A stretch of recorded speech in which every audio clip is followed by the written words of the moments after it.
আজ মির্জা বাড়িতে যেন একটা খুশির আমেজ বিরাজ করছে। পরিবারের সবাই খুব হাসি খুশি। এতদিনে সুখ যেন পা রাখলো এই বাড়িতে। আয়েশা মির্জা মন ভরে দোয়া করে নাভানকে। ঠিক মায়ের সাথেই সব ঠিক হতেই ছেলেটা প্রায় আহ্লাদী হয়ে গিয়েছে।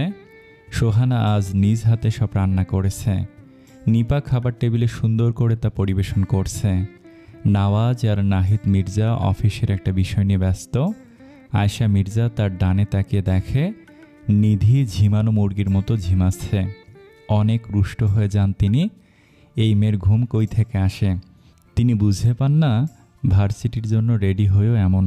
সকাল 9টা বেজেছে, তারপরও এ ঝিমাচ্ছে। আয়েশা মির্জা এবার বাস খাই গলায় বলে ওঠে, এই মেয়ে, সারা রাত কী করেছিস? এখনও ঝিমাতে হবে? যা, ভাইদের গিয়ে ডেকে আন, নাস্তা করতে হবে। আয়েশা মির্জার কথায় নিধির ঝিমানো বন্ধ হয়। চোখ খুলে তাকায় তার পানে, তারপর গাল ফুলিয়ে গম্ভীর মুখে বলে, আজকে কথাটা ভুল বললে দাদি। আয়েশা মির্জা পান চিবানো বাদ দিয়ে নিধির দিকে ভুরু কুঁচকে তাকায়। নিধি তার দিকে বিজ্ঞ মানুষের মতো তাকিয়ে রয়েছে। তিনি বিরক্তি নিয়ে নিধিকে বলে, ভুল বললাম মানে? ঘুমের জন্য কি উল্টাপাল্টা বিক্ষোভ করছিস আমার প্রতি? নিধি এবার মুচকি হেসে ওঠে। তারপর বাবা, চাচা আর মামি চাচিকে লক্ষ্য করে মিনমিন স্বরে বলে, একজন তো ভাইয়া আর অন্যজন হলো সাইয়া, বলেই লজ্জা পাওয়ার ভান করে নিধি। আয়েশা মির্জা চোখ গোল গোল করে নিধির দিকে তাকায়। তিনি অবাক স্বরে জিজ্ঞেস করে, ওমা, তুই কি করে জানলি? এটা তো আমাদের সিক্রেট মিটিং ছিল। এর ডিল তো গোপনে করেছি। তোর তো জানার কথা না। নিধি মুখ ভেংসি দিয়ে উঠল। তারপর আয়েশা মির্জার কানে কানে মৃদু স্বরে বলে ওঠে, সিক্রেট মিটিং যে ঘরের দরজা জানালা বন্ধ করে করতে হয় তা কি তুমি জানো না? তার মানে চুরি করে শুনেছিস। নিধির ডানে বামে মাথা নাড়িয়ে উঁচু গলায় জবাব দেয়, চুরি করে শুনিনি, তোমার রুমে ঢুকতে গিয়ে শুনে ফেলেছি। আয়েশা মির্জা ভাবে, দুটোর মধ্যে পার্থক্য কি? তিনি নিধিকে তিক্ত গলায় বলে, যা বলেছি তা এখনই কর, না হলে ডিল ক্যান্সেল করে দেব। নিধি মুখ বাঁকায়। নিপা এসে সবাইকে খাবার টেবিলে ডাকে। নিধি উপরে উঠতে গেলে শাহানা বেগম বলে ওঠে, নাভান নেই, সকালেই বেরিয়ে গেছে, কি যেন একটা জরুরি কাজ আছে। আয়েশা মির্জা পান চিবোতে চিবোতে বললেন, তাই বলো, এজন্যই তো ছেলেটার কোনো হুদিস পায়নি সকালে। নিধির পরনে ঈশানের কালো একটা টি শার্ট আর কালো জিন্স। কোমরের কাছে টি শার্টে একটা গিট দেওয়া। 2বার নক করার পর ঘুমন্ত চোখ মুখ নিয়ে দরজা খোলে ঈশান। নিধি চমৎকার একটা হাসি দিয়ে বলে ওঠে, নিচে নাস্তার টেবিলে ডাকছে তোমাকে, জলদি চলে এসো। আজ আর নিধির কথার প্রেক্ষিতে হাসল না ঈশান, উল্টো চোখ মুখ বিরক্তি ভাব করে ঈশান। নিধি কিছুটা অবাক হয় ঈশানের মুখের এমন অভিব্যক্তি দেখে। সে কিছু বলতে যাবে, তার আগেই খেকে ওঠে ঈশান, তুই আবার আমার টি শার্ট পরেছিস? খোল বলছি, এখনই খোল। চমকে ওঠে নিধি। ঈশানের এমন কর্কশ কণ্ঠ শুনে চমকে যায় পুরো। চোখের কোণে পানি ভিড় করে। সবসময় আহ্লাদি করে কথা বলা ঈশানের হঠাৎ এমন রুড বিহেভ সহ্য হচ্ছে না নিধির। কাপা গলায় জিজ্ঞেস করে, কেন? আমি তো প্রায় পড়ি। তখন তো কিছুই বলনি। ঈশানের রাগ যেন আরও বৃদ্ধি পায়। হুঙ্কার ছেড়ে দিয়ে আবার বলে ওঠে, তুই কি এখনও ছোটো আছিস? সবসময় আমার জিনিস তোর নিতে হবে, এক্ষুনি গিয়ে খোলেটা। ঈশানের চিৎকারে নিপা দৌড়ে আসেন। নিধি ঠোঁট উল্টে কেঁদে দিয়েছে। তিনি এসে দেখেন নিধি কাঁদছে আর ঈশান রাগান্বিত হয়ে তাকিয়ে আছে নিধির পানে। নিপা অবাকের সুরে বলে ওঠেন, কিরে, সকাল সকাল কি শুরু করলি? মেয়েটাকে বকছিস কেন? তোমাদের আহ্লাদি মেয়ে বোঝে না? আর যেন ও আমার জিনিসে হাত না দেয়। আমি যাকে তাকে আমার জিনিস ধরার অধিকার দেই না। নিপার মুখে বিস্ময়। তিনি আজ পর্যন্ত ঈশানকে নিধির সাথে এমন স্বরে কথা বলতে দেখেনি।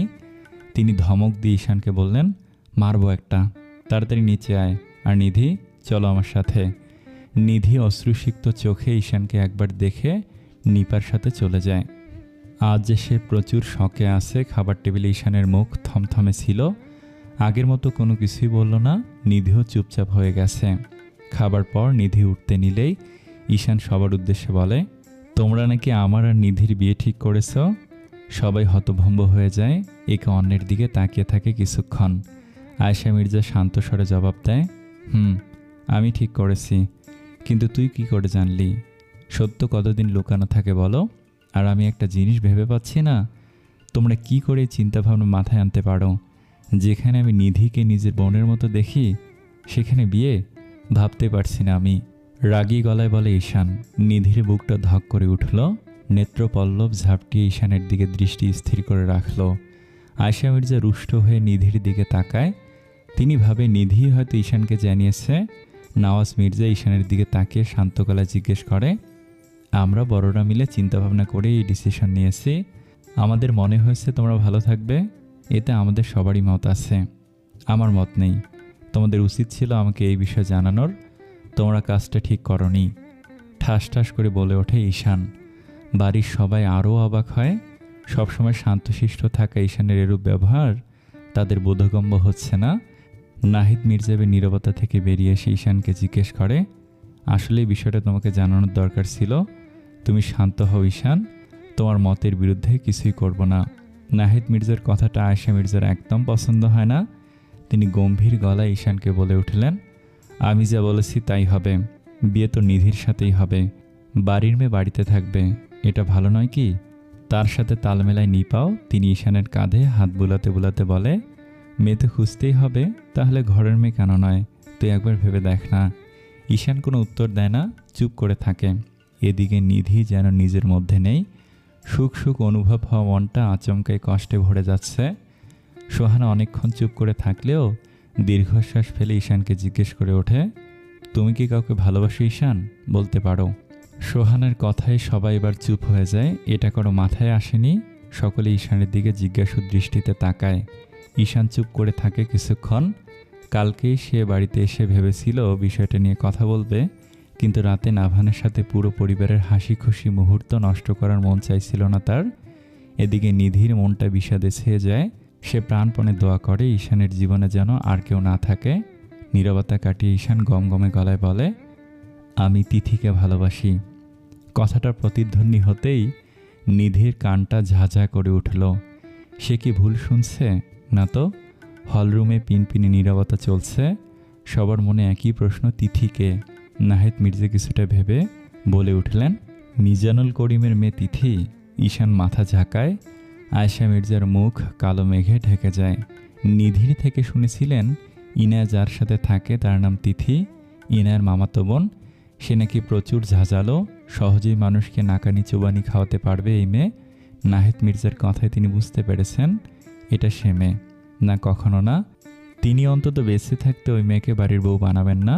তিনি নিপার দিকে চোখ রাঙিয়ে কিছু একটা বলতে বলে। ঈশান নাহিদ মির্জার দিকে তাকিয়ে শান্ত কণ্ঠে বলে, আমি তিথিকে আমার অর্ধাঙ্গিনী করতে চাই। পাগল হয়েছিস নাকি তুই? কিছুতেই মানব না আমি। রাগ দেখে বললেন নিপা। নাহিদ মির্জা নিপাকে থামিয়ে শান্ত স্বরে বললেন, দেখো ঈশান, যা চাইবে তাই হবে। কেউ আর কোনো কথা বলবে না। সবাই দমে যায়। সোহানা আর নওয়াজ মির্জা ও নাহিদ মির্জার হাতে হ্যাঁ মিলায়। শুধু মুখ গম্ভীর করে রাখে নিপা আর আয়েশা। ধীর গতিতে নিজের রুমে এগিয়ে যায় নিধি। পা যেন চলছে না। ঘরে এসে কোনো রকমে দরজা লাগিয়ে খাটে শুয়ে পড়ে সে। অতঃপর চিৎকার দিয়ে কেঁদে ওঠে নিধি। কি করবে এখন সে? বুকটা জ্বলে যাচ্ছে তার। সে তো ইনায়ার মতো এত যাতনা সহ্য করে বাঁচতে পারবে না। কি করবে এখন নিধি? একপাক্ষিক প্রেমে কাঁদলেও তো বোকামি। নিধি এবার চোখ বুজে আল্লাহকে ডাকে, তাতে যদি একটু মন শান্ত হয়। দোকানে বিকাশ থেকে টাকা তুলতে এসেছে ইনায়া। মিজানুল করিম পাঠিয়েছেন। সামনে প্রথম সেমিস্টারের পরীক্ষা, কলেজ ফি বাবদ অনেক টাকা জমেছে। মিজানুল করিম নিজে থেকেই টাকা পাঠিয়েছেন। ইনায়া প্রথমে না করলেও পরে মেনে নেয়। টিউশনি করছে 1 মাসও হয়নি, এখন টাকা পাবে কোথায় সে? টাকা তুলে ফুটপাতের রাস্তা ধরে হাঁটতে থাকে। সামনে আইসক্রিম ভ্যান দেখে সেখানে এগিয়ে যায়। একটা আইসক্রিম কিনে পিছনে ফিরতেই কারোর সাথে ধাক্কা লেগে সেটা পড়ে যায়। হায় কপাল, মুখেও লাগাতে পারল না। কিঞ্চিত বিরক্তি নিয়ে সামনে তাকাতেই চমকে ওঠে ইনায়া, কারণ তার সামনে স্বয়ং নাভান দাঁড়ানো, যে ইনায়ার দিকে অবাক চোখে তাকিয়ে আছে। ইনায়ার চোখ জোড়া বেহায়ার মতো নাভানের দিকে তাকিয়ে থাকে।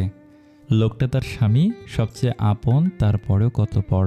হঠাৎ অদিতির কথা মাথায় আসতেই ইনায়া মুখ কঠিন করে। ইনায়া খেয়াল করে নাভানের হাতে একটু আইসক্রিম লেগে গেছে। ইনায়া মিনমিন করে বলে ওঠে, সরি, আমি খেয়াল করিনি। নাভান রাগ করে না, তার দৃষ্টি আগের মতোই ইনায়ার পানে পড়ে আছে। সামনে দাঁড়ানো লোকটা ইনায়ার স্বামী, যাকে এই নিয়ে দুবার সামনাসামনি দেখেছে ইনায়া।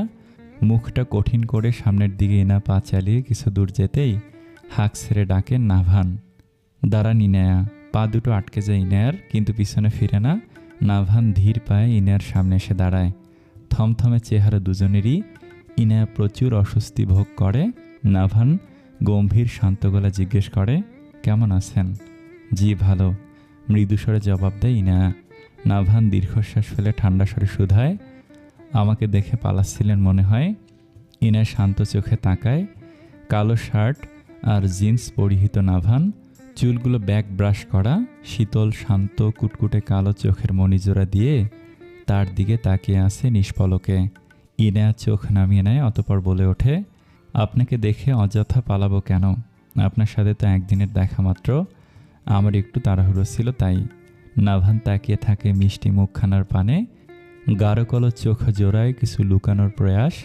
নাভান এসেছিল তার একটা ফ্রেন্ডের সাথে দেখা করতে, জানের বিষয়ে কথা বলছিল তারা।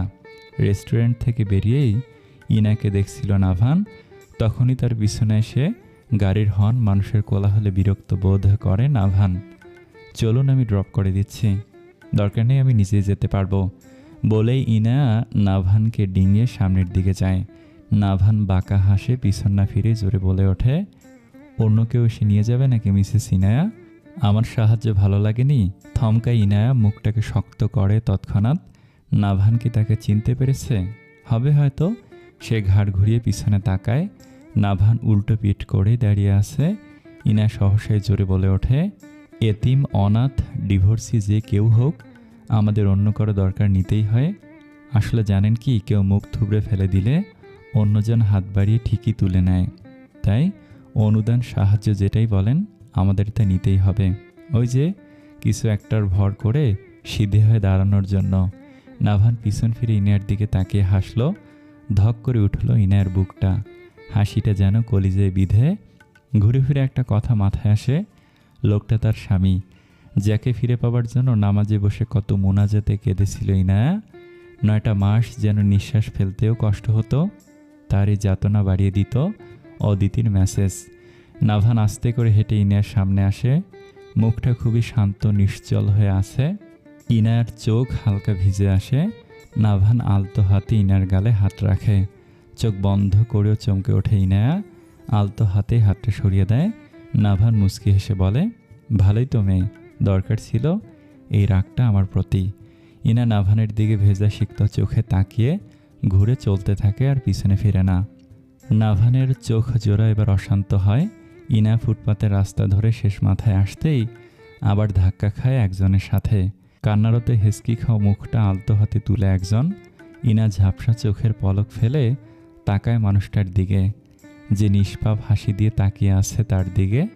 কালো পাঞ্জাবি পরিহিত সুঠাম দেহের লোকটা এবার উচ্চ হেসে বলে ওঠে, ধোকা ধোকা, সব ধোকা। তারপরও মন তাদের দিকে টানে কেন হরিণী? বলতে পারবে তুমি? কি এক নিদারুণ যন্ত্রণা বলো তো। হাইওয়ে রোড দিয়ে সাই করে তীব্র গতিতে এগিয়ে চলছে জানের কালো ব্র্যান্ডের মার্সিডিজ বেঞ্চের গাড়ি। মধ্যাহ্ন দুপুরে সূর্যের তীর্য কালো যেন গাড়ির সাথে পাল্লা দিয়ে এগিয়ে চলছে। ড্রাইভিং সিটে বসে খুব দক্ষ হাতে ড্রাইভ করছে জান। পাশের সিটে চুপটি করে বসে আছে ইনায়া। তার মুখ খুব শান্ত হয়ে রয়েছে। জানেরও তাই। তারা কোথায় যাবে জানা নেই ইনায়ার। সকালে সেই জানের কোমল গলায় প্রশ্নের জবাব জানা ছিল না ইনায়ার। চুপচাপ ছিল দুজনেই। তাদের নীরবতা ভেঙেছিল ফোনের বিপ বিপ শব্দে। জান আলতো হাতে ফোন রিসিভ করে এগিয়ে দিয়েছিল ইনায়ার দিকে। ফোনে কান ধরে অপর পাশের ফাহাদের কিছু কথা শুনল ইনায়া। কথা ছিল এতটুকুই, আমি আর বাবা আছি, জানের সাথে চলে এসো। অতঃপর জান গাড়ির দরজা খুলতেই উঠে পড়েছিল সে। গন্তব্য জানার ইচ্ছে আর হয়নি। শহরের ব্যস্ত রাস্তা, যানবাহনে ব্যস্ত জনগণ, আধুনিক জীবন ও স্থান পেরিয়ে শৈশবের সেই প্রিয় চেনা রাস্তার গলিতে আসতেই চোখগুলো ধপ করে জ্বলে ওঠে ইনায়ার। যেখানে রিকশার ক্রিং ক্রিং শব্দ, গলির ছোট্ট দোকানে চায়ের আড্ডা, বড় বড় আড়তের দোকানে বিরিয়ানির ভোজন, বাবার হাত ধরে চিপাচিপি গলি পেরিয়ে বাজারে যাওয়া, সবই যেন চোখে ভেসে ওঠে ইনায়ার। সে জিজ্ঞাসু দৃষ্টিতে জানের দিকে তাকায়। কিন্তু সে লোকের মুখ নিশ্চল অবিচল। একটু সামনে যেতেই বড় করে ব্রেক কষল জান। বিরক্তি নিয়ে গাড়ি থেকে বেরিয়ে আসে জান। ইনাও বেরোলো। জান মুখ গম্ভীর করে ইনার দিকে তাকায়। মেয়েটার মুখটা আচমকায় চঞ্চলতায় ভরে গেছে। ইনার কাজল কালো আঁখিগুলোতে খুশির আভাস। সে শান্ত স্বরে জিজ্ঞেস করে, আমরা পুরান ঢাকায়? এত খুশি হওয়ার কি আছে? দেখো তোমার শহরের অবস্থা। এই রাস্তায় তো রিক্সা ছাড়া কিছুই চলে না মনে হচ্ছে। ইনা দেখে সামনের রাস্তায় আসলে গাড়ি ঢুকবে না। সামনের দুটো গলির মোড় নিলেই ইনায়াদের বাড়ি। অবশ্য অন্য রাস্তা ধরে গেলে ঠিকই গাড়ি ঢুকতো, কারণ গলির বড় রাস্তার পাশেই ইনায়াদের বাড়ি। ইনা সামান্য রাগ নিয়ে বলে, আগে কেন বললেন না যে বাড়িতে নিয়ে যাবেন? বললে আমি ঠিক রাস্তা দেখিয়ে দিতাম। জান ভুরু কুচকে তাকায়। ফাহাদ জিপিএস অন করে রেখেছিল, সেই হিসেবেই তাড়াতাড়ি রাস্তা খুঁজতে গিয়ে জট পাকিয়ে ফেলেছে জান। জান ঘনস্বরে জিজ্ঞেস করে, জানা থাকলে চলো, গাড়ি ঘোরাতে হবে আবার? ইনা মাথা নাড়িয়ে তাড়াতাড়ি করে বলে ওঠে, না না না, এখন ঘুরে যেতে অনেক সময়, আমার সাথে আসুন, আমার এদিকের রাস্তা একেবারে মুখস্থ। বলেই ইনা সামনে হাঁটতে শুরু করে। অগত্যা জানও ইনার পিছন হাঁটে। একতলা দোতলা প্রায় লাগানো শ্যাওলাযুক্ত স্যাঁতস্যাঁতে সাদা রঙের দেয়ালের লম্বা উন্মুক্ত করিডর। বড় বড় জানালা যুক্ত বাড়িগুলোকে জানের কাছে নেহাত হরর ফিল্মের ভুতুরে বাড়ির মতো লাগছে। গলির রাস্তা পেরোতেই সামনে চিকন সরু রাস্তা পড়ে। জান অবাক হয়, একজন কোনো রকম যেতে পারবে, অপর পাশ থেকে অন্য কেউ এলে রাস্তা কী করে পার হবে এরা? তার মাথায় ঢোকে না আর মাথায় ঘামায় না জাহান। আর কিছুক্ষণ হাঁটার পরে বড় রাস্তায় ওঠে তারা। রাস্তার সাইডে দাঁড় করানো 3টি গাড়ি। দুটি অবশ্য জাহান ভালো করে চেনে। গাড়ি বরাবর বড় লোহার গেট। কাঙ্ক্ষিত জায়গা এতক্ষণে এলো তারা। ইনায়া শান্ত নির্জীব হয়ে তাকিয়ে থাকে চিরেচেনা সেই বাড়িটার দিকে। চোখের কোণে অশ্রুরা ভিড় করে। গুনে গুনে 12টা মাস হতে চলল ইনায়া সোহানার হাত ধরে এই বাড়ি ছেড়েছিল। জান বাড়িটা অবাক হয়ে দেখে। এলাকৃতির বিশাল বড় সাদা রঙের 3তলা বাড়ি, যেখানে বড় করিডোর পেরিয়ে রয়েছে একতলা থেকে অন্য তলায় যাবার বিশাল বড় সিঁড়ি। পুরনো হলেও অভিজাতপূর্ণ বাড়ি। আশেপাশের বাড়ি থেকে বিবেচনা করলে এটা নির্ঘাত জমিদার বাড়ির খেতাব দেওয়া যাবে। জান ইনার পানে তাকাতেই গম্ভীর ঘনস্বরে বলে ওঠে, চোখের পানি তোমার কাছে এতটাই অমূল্য, যখন দেখি তখনই ঝরাতে থাকো। আগে নিজেকে সামলানো শিখে নাও, দেখবে মূল্যবান প্রবাহিত পানির স্রোত বারবার তোমার ধারের কাছে আসবে না। ইনা ম্লান হাসল। জানের দিকে তাকিয়ে মুচকি হেসে বলল, শান্ত নদী বরাবরই শান্ত থাকে, একদম নির্জন নিস্তব্ধ স্রোতশূন্য। আর অশান্ত নদীর প্রবাহিত স্রোত ক্ষণে ক্ষণে গর্জন তুলে একের পর এক নতুন রূপে ফিরে আসে। আমার ভাগ্য না হয় অশান্ত নদীর পাশেই দাঁড়িয়ে থাকবে। জান আর কোনো কথা বলে না। তার সামনে দাঁড়ানো নারীটিকে সে আসলে চিনতে পারে না। যখন মনে হয় তাকে বুঝে গেছি, তখনই তাকে টেনে বের করে এই নারী। দীর্ঘশ্বাস ছেড়ে লোহার বড় গেট পেরিয়ে বাড়িতে ঢোকে জান। ইনা বাড়িতে ঢুকে আগে আগে পা ফেলে সামনে যায়। অনেক খুশি ভিড় করে মনে। এই বাড়িতেই তার শৈশব কৈশোরের জড়ানো কাহিনী ডুবে আছে। চোখ বন্ধ করলেই সেগুলো ভেসে ওঠে। বড় উঠোন পেরিয়ে এই বাড়িটি। জান সামনে তাকে জিজ্ঞেস করে, তোমাদের হলরুম নিয়ে চলো, বাবা ভাই ওখানে আছে। এতক্ষণ খুশিতে ভাসতে থাকা ইনার মুখ গম্ভীর হয়ে এলো। মনে ভিড় করলো অনেক প্রশ্ন। সবাই এখানে কেন? কিছু হয়েছে কি? গেলেই বুঝতে পারবে। ইনায়া আর রাগ করে না, গুটি গুটি পায়ে এগিয়ে চলে বাড়ির আনাচে কানাচে মুখস্থ করা রাস্তাতে। পেছনে যান লক্ষ্য করে তার পায়ের পদক্ষেপ। হলরুমে ঢুকতে ইনার চোখ স্থির হয়ে যায়। বিশাল বড় হলরুমের পুরনো আমলের কাঠের খোদাই করা কারুকাজ সম্পূর্ণ সোফাগুলোতে বসে আছে 6 জন।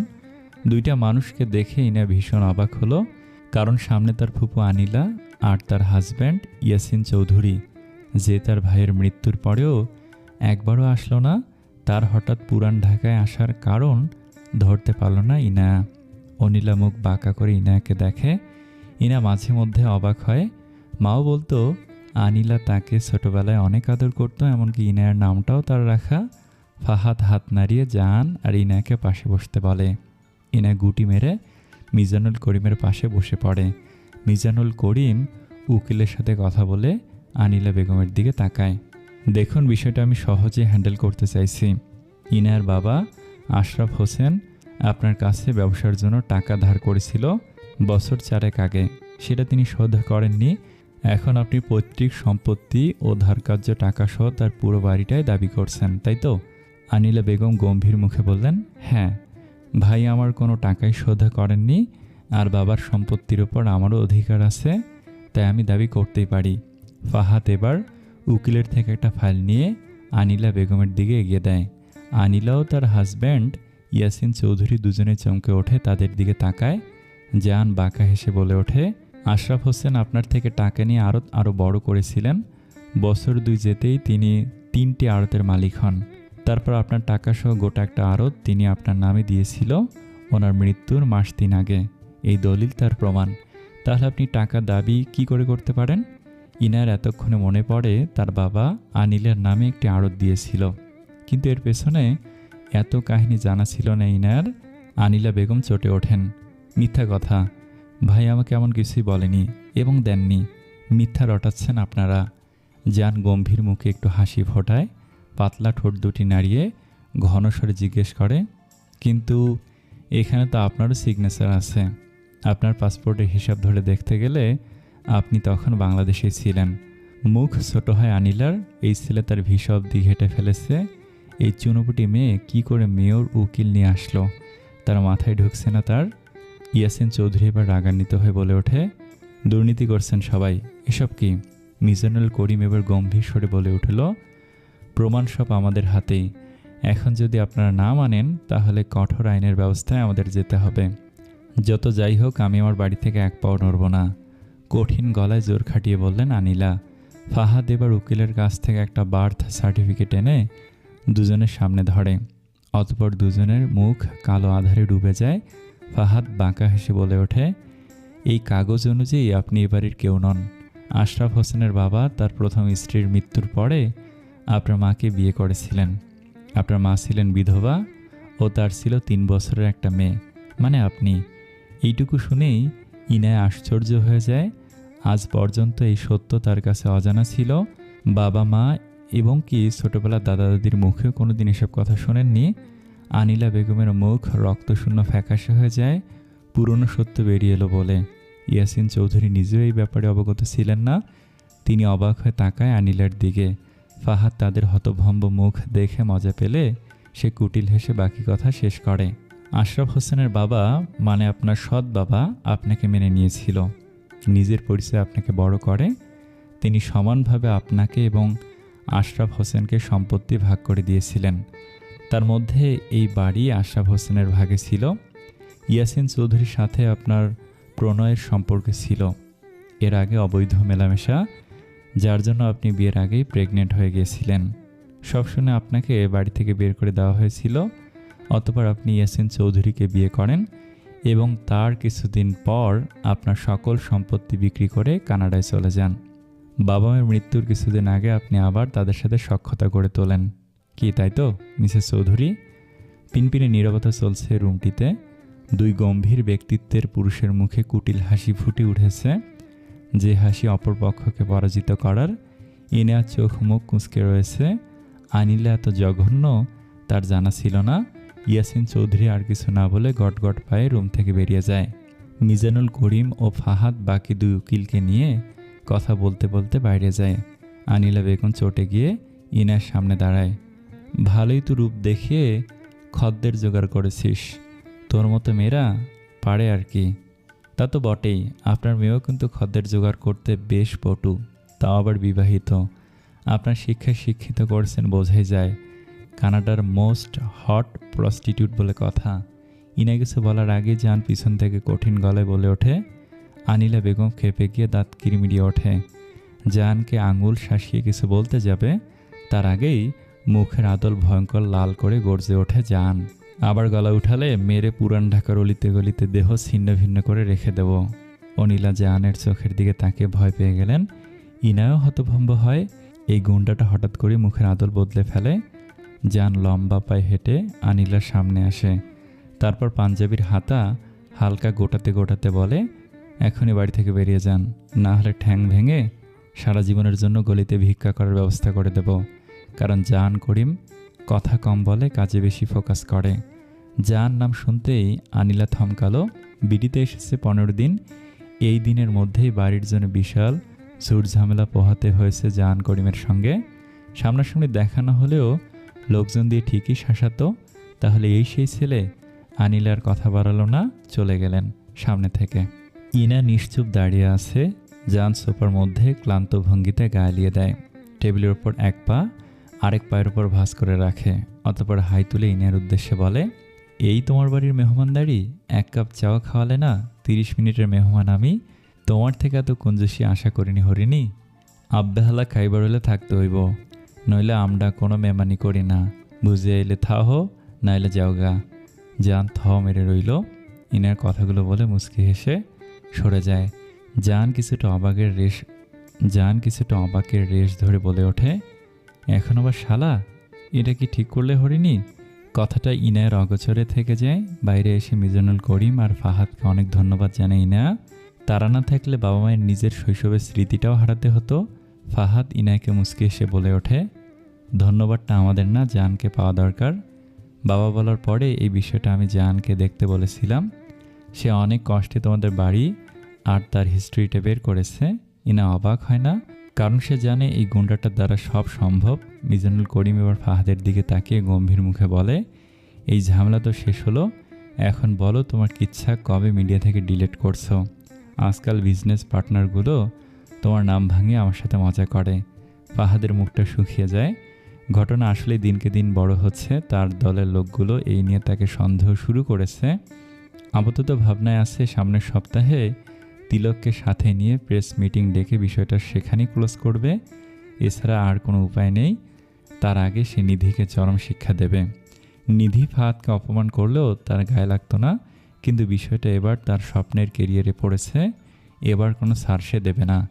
সামনের দিনেই প্রেস মিটিং করব, আশা করি ঠিক হবে। না হলে দলের লোকগুলো আমার শিরচ্ছেদ করে দিবে। সব দোষ নিধির, ওর কাছে মাথাটাই আছে, কোনো বুদ্ধি নেই। ওর তো খবর আমি নেবই। চিবিয়ে চিবিয়ে বলে ওঠে ফাহাদ। ইনাই ইন্টারনেটে ফাহাদের বিষয় দেখেছে, কিন্তু এর মধ্যে নিধিকে কি করে ইনভলভ করা হলো তা ভাবার বিষয়। মিজানুল করিম ফাহাদের কথার প্রেক্ষিতে খুশি হয়ে বললেন, আলহামদুলিল্লাহ, এতদিন কাজের মতো কাজ হয়েছে। নিধিকে আমি 2 দিনের শপিং করার টাকা গিফট করব।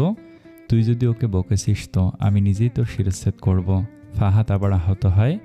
পৃথিবীতে মনে হয় তার বাবাই একমাত্র মানুষ যিনি নিজের ছেলেদের কেরিয়ার ভাঙার জন্য দিন রাত দোয়া করছে। মিজানুল করিম খুশি মনে হেঁটে হেঁটে বাইরে চলে যায়। তার তো অনেক আনন্দ লাগছে। ফাহাদের রাগ নিধির ওপর আরও বৃদ্ধি পায়। সেই ইনার দিকে তাকিয়ে গম্ভীর গলায় বলে, তুমি জাহানের সাথে চলে এসো, আমার জরুরি কাজ আছে। ইনায়া হা বা না বলার আগেই ফাহাদ এক প্রকার দৌড় লাগিয়ে গাড়ির দিকে অগ্রসর হয়।